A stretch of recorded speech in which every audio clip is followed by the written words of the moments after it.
We're going to talk today with a fellow by the name of Larry Cassidy from the state of Washington, who has had an outstanding life fighting for the fisheries of the Northwest, particularly Washington, but also the entire Pacific coast. And with that, I'd like to ask Larry to tell us some of the different groups that he's worked with. He's either led or that he's worked with and suggested ideas to. Larry?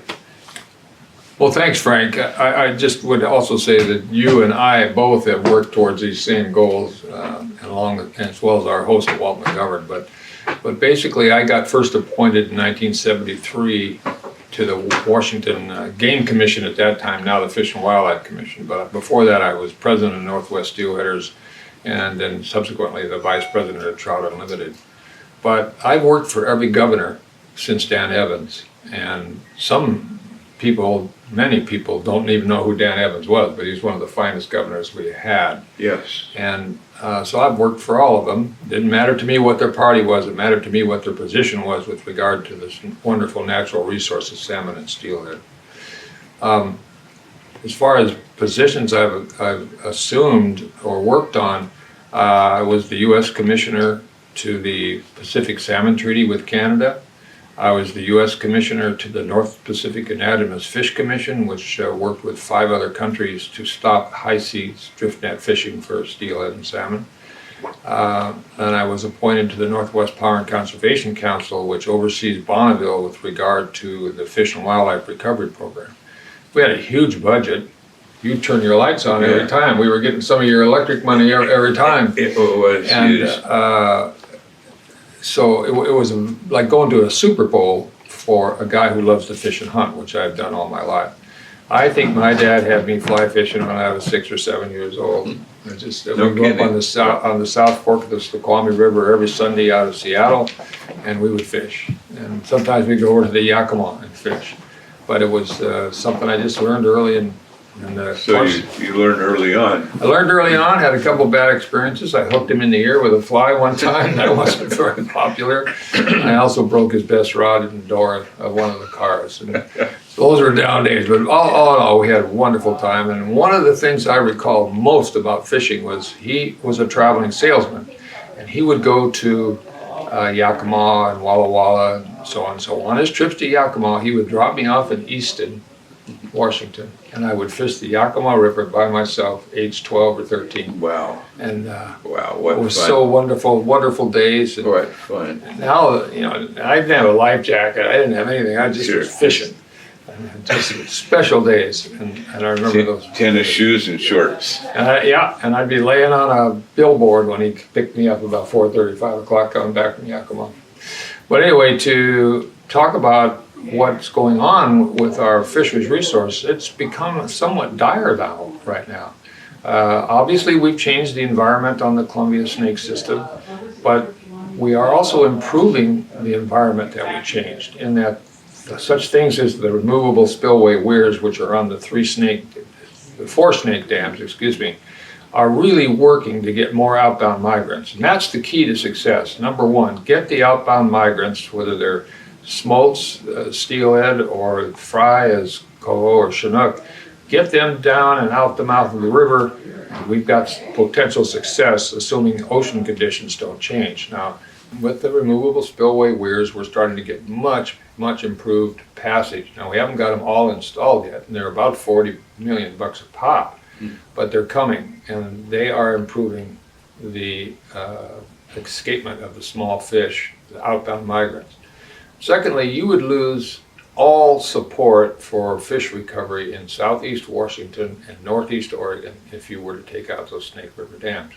Now, one point that's really worth mentioning is, as a member of the Power Council, we had both a power responsibility as well as a fish and wildlife responsibility. So I learned a lot about the power system. You could replace the Snake River dams with cogeneration gas-fired plants right alongside where the dam is now, and you wouldn't raise the price of power much. I think that the entire Snake dams provide about 4.4%, I may be off by 1/10%, of the power generated by the hydro system on the Columbia Snake River. So it would be possible to do, but it just would be socially and economically a back step for what is so important to the Northwest. So, but I certainly think they need to continue to work on these improvements, and they are. That's part of what the whole Power Council is all about. We are getting also some really valuable work by the tribes. I was skeptical, for sure, that the Nez Perce could bring coho back to the Clearwater River. They did. Yeah, they go all the way up now. Yeah, they go all the way up. It's amazing. Is it about 800-mile journey or 600? It's about 420. 420. That's the longest run probably of coho there is. Yeah, and then there was an effort to put fish back in the Icicle River up through the Wenatchee. I didn't think that was worth the money, but I was wrong. They're getting success with it, and so it's really some good things going on by all of the tribes that are working, and even the ones that are above the Chief Joe and Grand Coulee impoundments where there are no fish anymore. They're talking about a program to put fish back in the system, but my experience is that trap and haul does not work very well. Now, a good example of that that's all familiar to all of us, including Lucas, is that they're doing trap and haul on the North Fork of the Lewis River, and it has not shown success. And they're putting some like $300 million over 30, 40 years into that, and I think that is unfortunately not an effective program. Trap and haul has failed so far to this point pretty badly on the Deschutes as well. Also true, yeah. Yeah. So there you go. One of the most amazing things I think when it comes to hatchery fish and trying to reestablish hatchery fish where there might have been wild fish is what happened on the Willamette River in the case of fall coho, where none existed above Oregon City. And Fish Commission in Oregon planted them for maybe back in the late 70s, 80s, and would plant quite a few, and they started going, the hatchery fish returning and started going over the falls at Oregon City. And then maybe 10 years, 15 years ago, they stopped planting them completely because they wanted wild fish above the falls. Now we have a wild run of coho of about 8 to 15,000 per year. They're completely derived from the original hatchery stock. So, super. Yeah, hatchery stock in this case did turn into a sustainable wild run. I am not opposed to commercial fishing in some form, but the potential to use seines where you can purse seine the fish, release the wild fish, maintain the hatchery fish to the level that's allowed as far as the shares that go on in terms of who can catch what, that to me makes a lot of sense, but we cannot get it ignited into a usable fashion. And I just don't understand that. Secondly, there probably is too many commercial fishermen using the lower Columbia for commercial fishing. And so there should be a buyout program, which was part of the Columbia River reforms initially and still remains part of the Columbia River reforms. We don't know where the Columbia River reforms are right now, but I'm hoping they'll be reinstated to a usable policy position. But it's just amazing to me that you have 1 million licensed anglers in the state of Washington and some 60, 80 commercial fishermen on the lower Columbia, and we can't get a better balance in terms of taking care of who catches what. Well, talking about wild steelhead and salmon on the Columbia River and capturing them in commercial fisheries as adults when they return to spawn, what percentage of the salmon and steelhead do the Indians catch in their various commercial fisheries off the platforms and gill netting? Because I was very surprised a while back when a cousin of mine said he loved to get those wonderful wild fish to eat there at that the Indians were selling at Bonneville, and he described these 20-pound fish that were probably destined for Idaho and some of the bee run that are most threatened. But do the Indians take maybe 5 or 10% of the wild fish in the Columbia?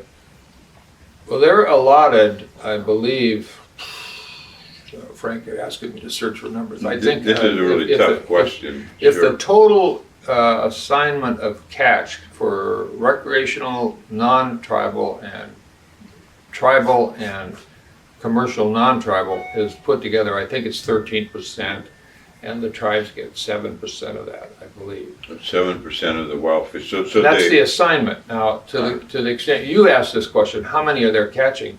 I think it's more responsible than anybody gives them credit for. The assumption that they're up there hogging all these fish in isn't a fair one.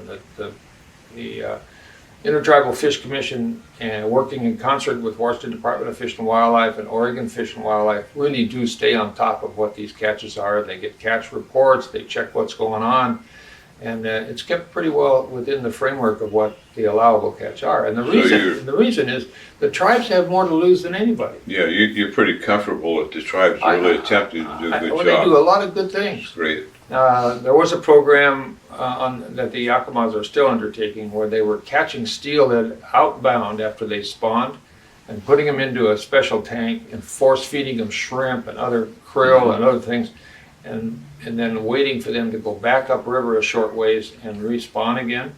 They're doing that. I remember reading that study. It's working. Yeah, And, I was very dubious that would work, but it really has been effective. So the tribes are doing some good work, and I also will tell you that the treaty rights currently supported by the United States Supreme Court in 32 different cases, not all from the Northwest, it makes it pretty clear that the tribal fishing rights are around us to stay. I appeared at the United States Supreme Court as chairman of the Game Commission at the time, now Fish and Wildlife Commission, with Slade Gordon, who was our Attorney General. And we thought we had a big case that the hatchery fish shouldn't be involved in the tribal rights. We got hammered. And there's been 32 other cases, both by Michigan and Wisconsin and Upper New York, as well as the Northwest, and every one of them has supported the treaty rights based on the treaty that was established with those tribes. Yeah, the native tribes were so poorly treated that their fishing rights were probably some of the only things that they came out where society really honored the treaties that they had made. But yeah, so it's great. Taking into consideration what's happening with global warming and with the poor steelhead returns we've gotten, I think that these are the worst returns of adult steelhead and salmon to the Northwest in memory. And statistics bear this out.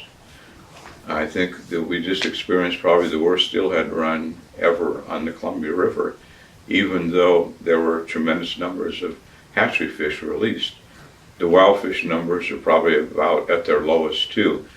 Mainly this, I think, is attributable to ocean conditions, and then also what's gone on as far as dams and diversions, agriculture, and all of that. And do you think that there is any reason for hope in the future that some of these things might turn around through some kind of scientific cooling of the earth?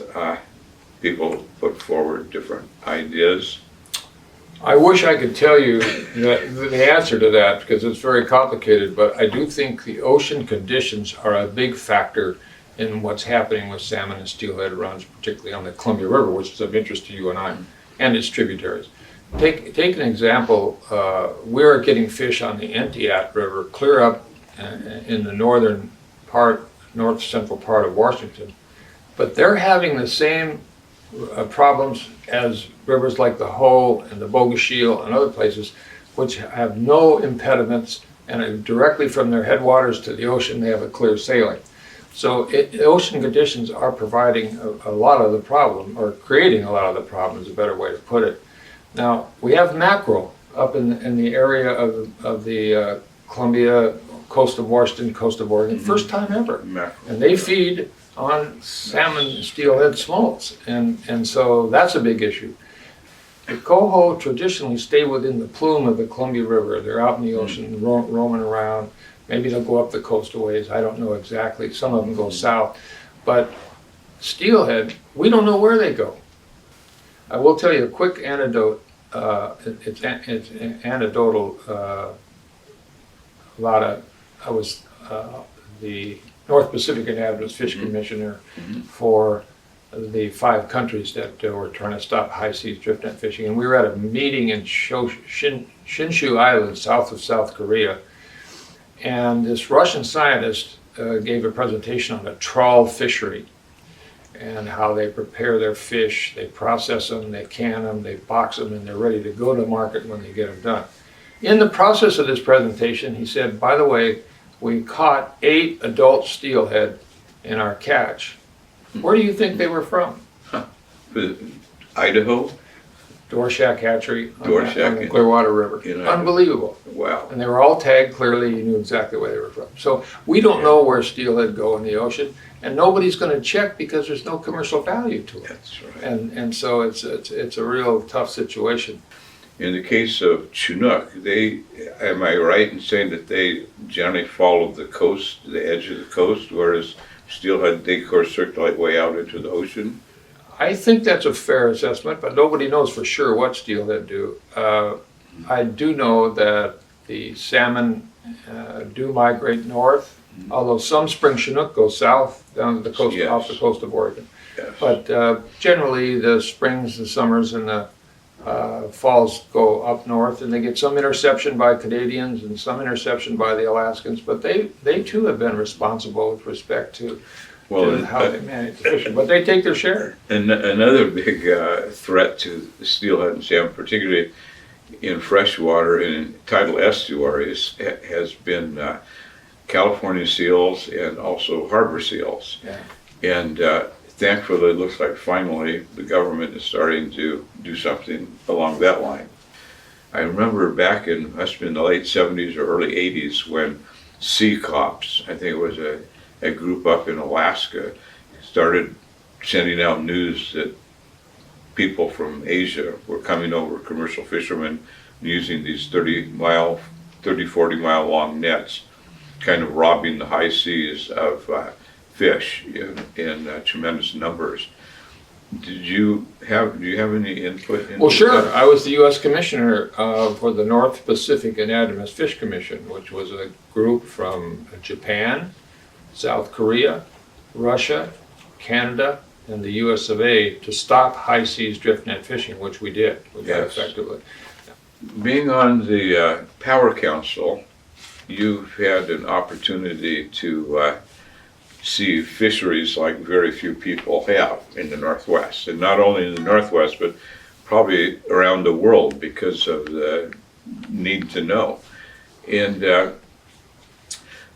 there was a fellow named Representative John Dingell, I believe, Yes.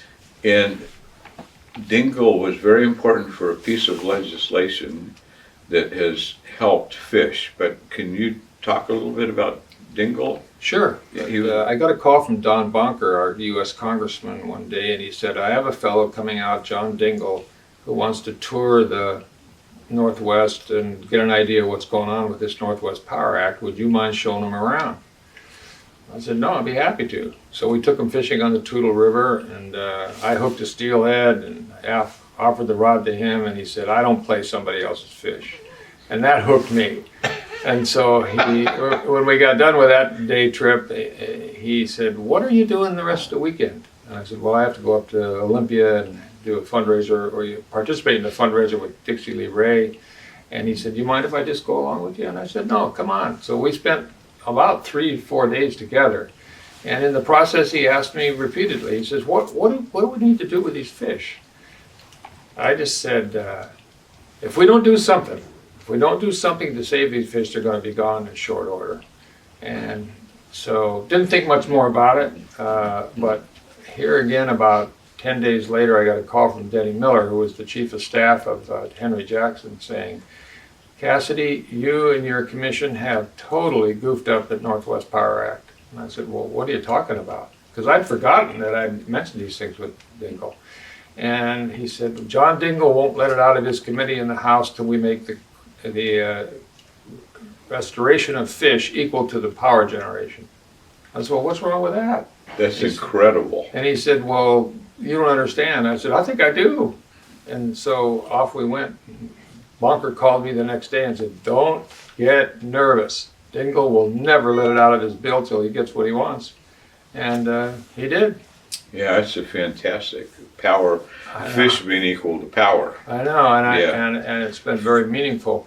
The budget for the Northwest Power and Conservation Council is about $240 million a year, all with light payer money. You're paying it every time you turn your lights on.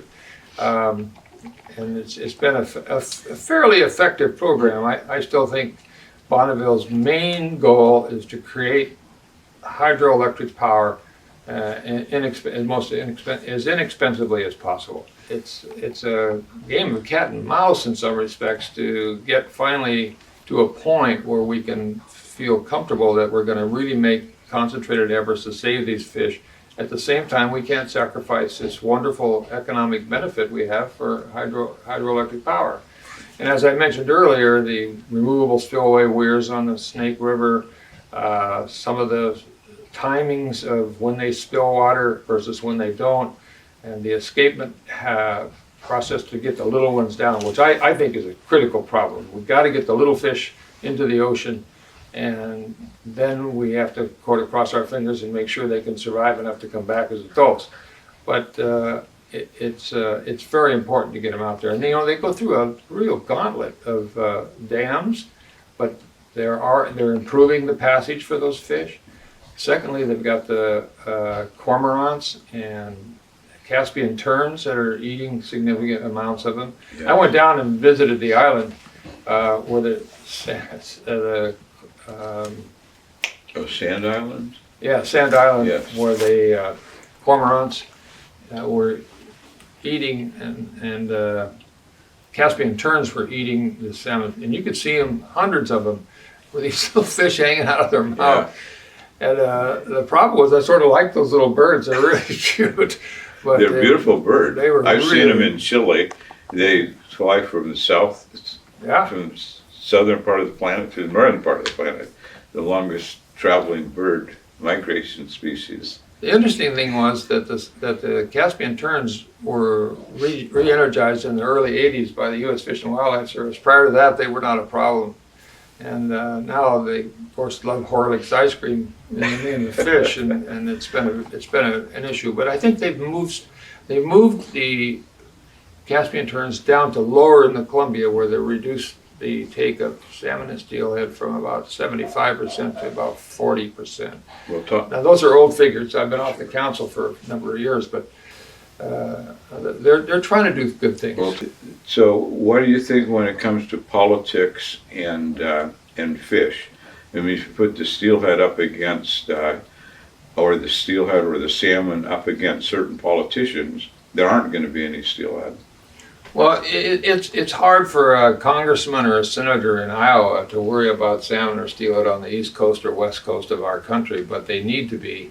And I think we have to continue to keep people of an influential level in government so that we can keep that at the forefront of what needs to be done. But I understand that that's a problem, and we just need to continue to educate what we're doing. And most of all, Frank, we need to get young people like Lucas into this game, and it's really hard. CCA has done a wonderful job. They really have, yeah. And we also started a super PAC because they have 501c3 status and they can't do a lot of things. And so I am one of the founders of the super PAC, which operates outside of the confines of what CCA can't do. And no one really paid, I mean, we probably give out $30,000-$40,000 a year to state legislators every year in Washington, and particularly in Southwest Washington. But no one paid much attention to us until this last election, where we had a guy named Jesse Solomon running against an incumbent woman up in the Mount Vernon area, I think, who was very pro-commercial fishing. And we went in there and we doorbelled and we put signs up and we worked and worked and worked and gave them a lot of money, and we beat her. And now somebody's paying a lot of attention to us. And so that's really important. We had the governor write a letter to the Fish and Wildlife Commission. They need to give better consideration for the recreational fishermen. Nothing happened. And then Don McIsaac got appointed to the Fish and Wildlife Commission, and that's been a disappointment. I thought Don would do a good job. He's got a great background. You know, it's hard to find people that'll serve on these commissions. You would have been a great one. But it's hard to find Walt McGoverns and Frank Amatos, Larry Cassidy to do this kind of thing in the current development. But there's some people coming. Now, when it comes to your personal fishing, you said that your father was a salesman. Sometimes he'd go to Eastern Washington, and some of your best times were when he'd leave you along, I don't know if it was the Yakima River, and you'd fish. And at that time, were you fishing the Yakima for trout? Yeah. Were you, tell us what well, a I typical really, day was at that like. age, I think I was 12 or 13, where he'd leave me for the day and then pick me up on a billboard when he was coming back from Yakima. I didn't know what a steelheader salmon was. Sure. I guess I'd heard the term.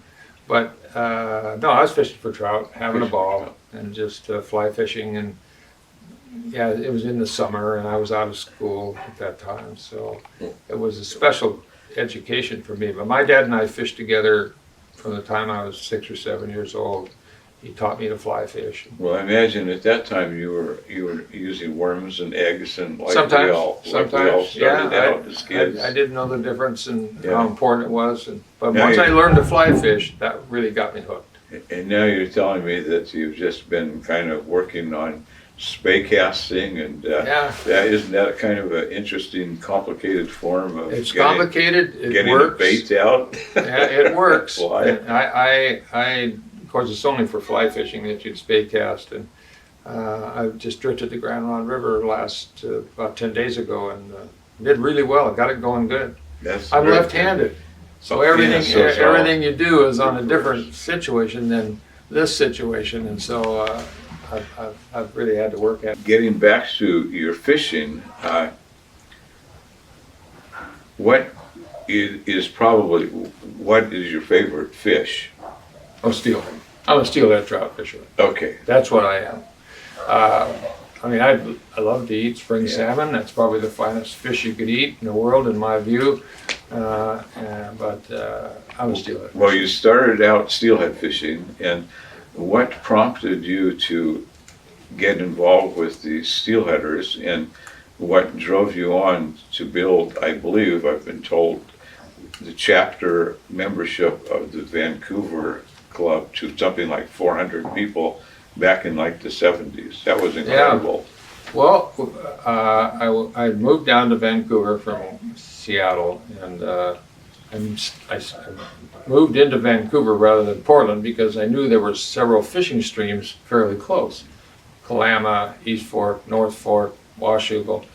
And so I saw this ad in the paper. There was going to be an organizational meeting for a Northwest Steelheaders chapter. So I thought, well, I think I'll go to that.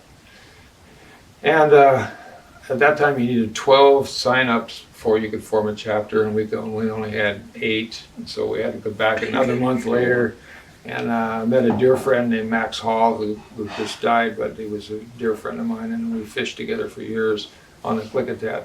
But most of all, I got it organized, and I could see they weren't going anywhere, and I said, you know, let's get this thing organized. Well, what do you want to do? I said, I'll do anything you want. How about being chairman? Why not? Or president of the chapter, and I said, why not? And so we got it rolling, but then we got into the Measure 15 issue and some of those other things, really got the thing pumped up. And we were forming chapters in Idaho and Spokane, of course, and then up and down the Columbia. It was really a About what year would that have been? Well, I think it was 69 that I started, and I think I was president of the Northwest Steelheaders, the overall Steelheaders from 72 to 74, I think. Somewhere. Is that right, Walt? Somewhere in that area? I'm not sure of the exact scenario. But once I was on the Fish and Wildlife Commission, at that time called the Game Commission, I pretty well had to get out of all the activities I was doing because it was a busy job to be on the Fish Commission. Well, you've been on so many different commissions over the years. You've had opportunity to, hear the results of lots of different studies. And have any of them ever stuck out as complete shocks to you that really, were either pleasing or displeasing to see the results from? The one that I still stick in my memory, and I have the report somewhere buried in my files at home, was the study on the Hood River, which is a fast river. It's got fast reaches on it. Was the study that's gone on for almost 20 years now, maybe longer, about comparing the return capability of a hatchery when it mates with a hatchery female and a wild male when it mates with a wild female. And it was clear that the hatchery mate would regenerate for maybe one turn, and then it would just not regenerate after that, where the wild fish could do it on a repetitive basis. They just had a stronger concept for what was going on. I think, Frank, that basically is built around hatchery management. You got to have hatchery efforts that support that kind of wild instinct. As an example, we have a hatchery on the Yakima River called the Cle Elum Hatchery, and it was started by WDFW. It was a $100 million investment by the Power Council. And we were down to, I think, 900 spring chinook on the Yakima River at that hatchery.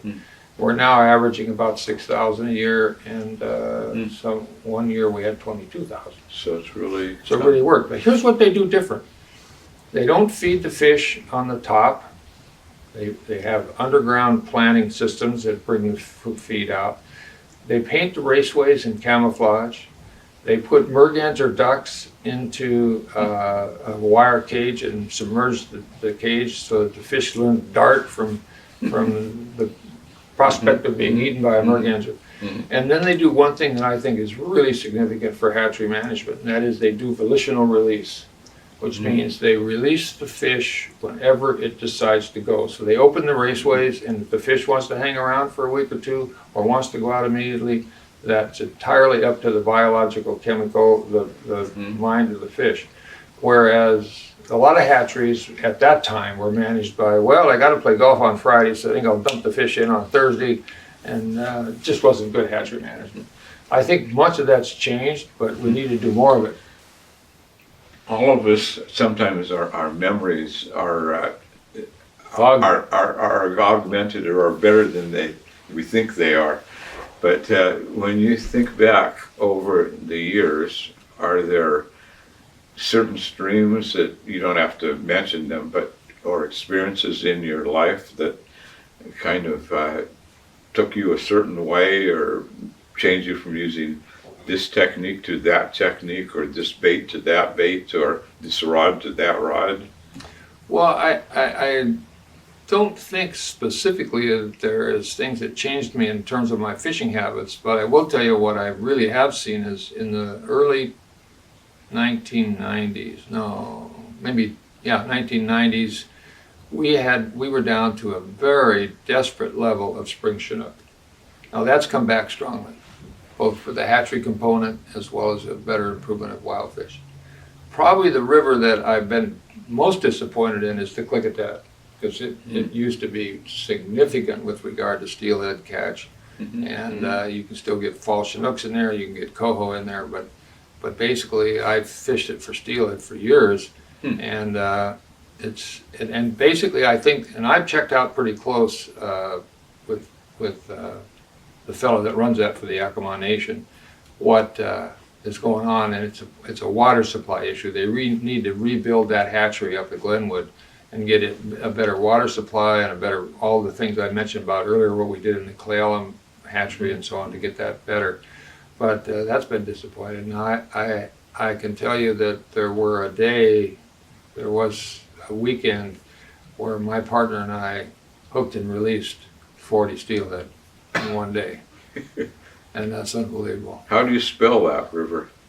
Click at that, yeah, you're ready to go. It's a snotty river. It's a snotty river to run. It's not an easy river, and it has glacial melt from the Big Muddy Glacier coming off the back of Mount St. Helens, or Mount Adams, excuse me. And so you have to really time it right. But like, for instance, this weather we got in September, perfect. And here I am not able to go because I got these nuclear injections going on. That drove me nuts. But I find that has been a disappointment. But all in all, when you look at the environment that we've changed so much, we are inching forward in some areas. And everybody wants to catch more fish. I don't know if we have an answer to that. You know what a seiche is? I didn't either. But if you're ever in your bathtub and you got the water and you ever get it swinging around in the bathtub, well, the lower snake reservoirs behind the four snake dams have in effect created a seiche. And in that process, sometimes outbound salmon and steelhead would get confused and start back upstream instead of continuing on through the dam. And the spring chinook,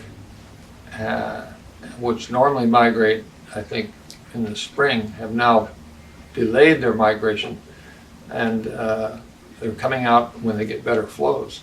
So there's been a lot of changes going on that are not, I mean, to put all this together, it's really the job of the federal government to organize this and publish it and tell people what's going on, and then get people to read it.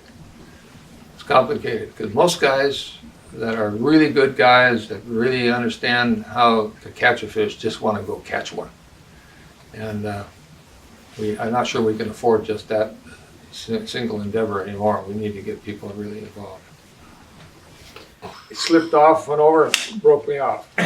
But it was nuts. He just went whop and landed right on the edge of the boat. It was unbelievable. Yeah, the funniest thing is things that you never forget happen fishing, don't they? That was crazy. Once I had a buyer from one of the big buyers of tackle from All Sports in my boat. It was on the East Fork Lewis that Daybreak just put in. And he had a plug out, and all of a sudden he got a fish, and his line broke while he was fighting the fish. And I was able to grab the line really quickly, drop the anchor, and tie the line back together, and he ended up catching the fish. Wow.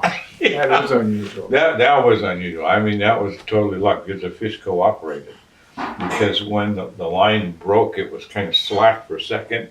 And of course, I was downstream and got it. But man, it was incredible. Well, you guys never knew Max Hall, but he was one of I fished with you and Max with Brookshire. That's right. Well, Max was there at the initial formation of the chapter in Vancouver, and he said to me after, "You want to get a cup of coffee?" And, sure. So we had coffee. He says, "Do you steelhead fish?" I said, "I don't know anything about steelhead fishing. I just would like to learn." Mm-hmm. All right, meet me Saturday at Daybreak Park, the Louisville River. Okay. So I go out there and I got my little Plano tackle box and a, spinning reel and a 6-foot Garcia rod. And he says, "Is that your ship?" And I said, "Yeah." "Don't you have your own business?" I said, "Yes, I do." He said, "Well, let's just put my boat back on the trailer and we'll go down to G.I. Joe's and I'll buy you the right stuff." So I bought a Browning Siloflex rod and a level line reel and all that kind of stuff. So we went back, and about an hour and a half later, we're back in the water, and he says, "I want to tell you something. When I set the hook, I set the hook. And when I feel a fish, I set the hook. So don't get in my way when I set a hook."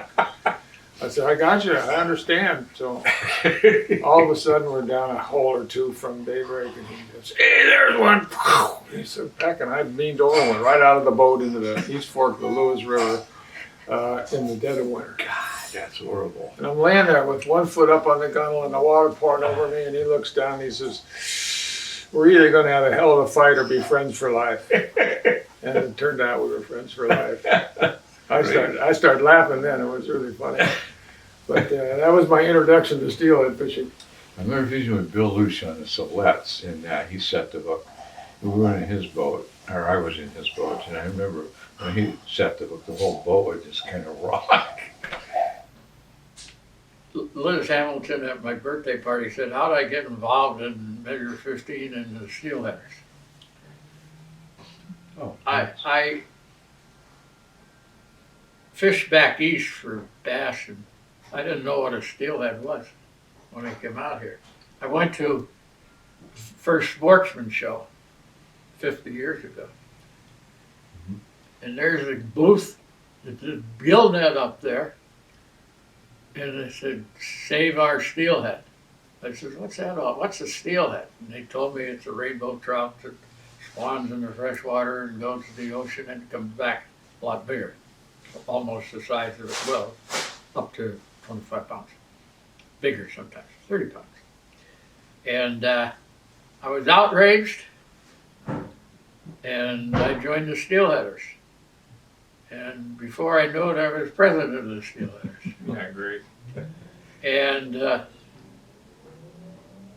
Tom McCall, I put together 5 fish bills in the 1973 legislature. You know, a senator from Gresham was the guy who was really, he passed whatever we wanted, he would pass on to the legislature to put it in the proper language. And Tom McCall was trying to combine the Fish Commission of Oregon, which was for the commercials, and the Oregon Fish and Game Department, which was for the sports. It was stupid to have 2 agencies raising salmon. And that was defeated. Some of our bills got passed minor. Tom McCall was outraged because of the tactics of the Astoria bunch Lobby. lobby, Bumblebee Lobby, what's called. Movie lobby, right? So we decided we'd go with initiative petition. And the 3 Northwest Steelheaders were by far the biggest, but every sports organization, the Oregon Wildlife and the Isaac Walt, we all were united, combined, no problems. So we go to Tom McCall, say, will you be our sponsor for the initiative? And he says, you bet, count me in. And he became probably the first time that a governor, sitting governor, actually was a major sponsor for citizen initiative. And they outspent us 3-1 and legally, probably 10-1 illegally. And we didn't know, there were billboards all over opposing something fishy in 15. I remember that. And I said, let's get Tom McCall to do a TV commercial for us. This was 2 weeks before the election. He said, we haven't got the money. I said, we'll get the money. Let's do it. Tom, would you do it? Yes, he would. So all of a sudden, he's on TV at prime time. Idaho did it on a map. California did it. Washington did it. And then Oregon. It's time to make steelhead a game fish in Oregon. It turns out that the state legislators, senators and congressmen for the state of Washington in my case, or Oregon in the case of Frankie and Walt, need to be in touch with people to get the message that this fish resource will not be lost. It's got to be resurrected to a point where it's got the respect it deserves. Their numbers are available. There's lots of town halls, there's lots of meetings. You just have to go to them and stick your nose in and get going. But also, there's always a chance for getting involved in an appointment of some nature. To do that, you got to be connected. You need to get young people just like you, Lucas, and many others like you, to get into the system.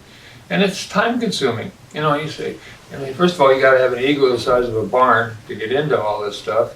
And obviously sitting here with these, you're looking at 3 great big egos, but we had a lot of fun doing it. And I've never been ashamed of that.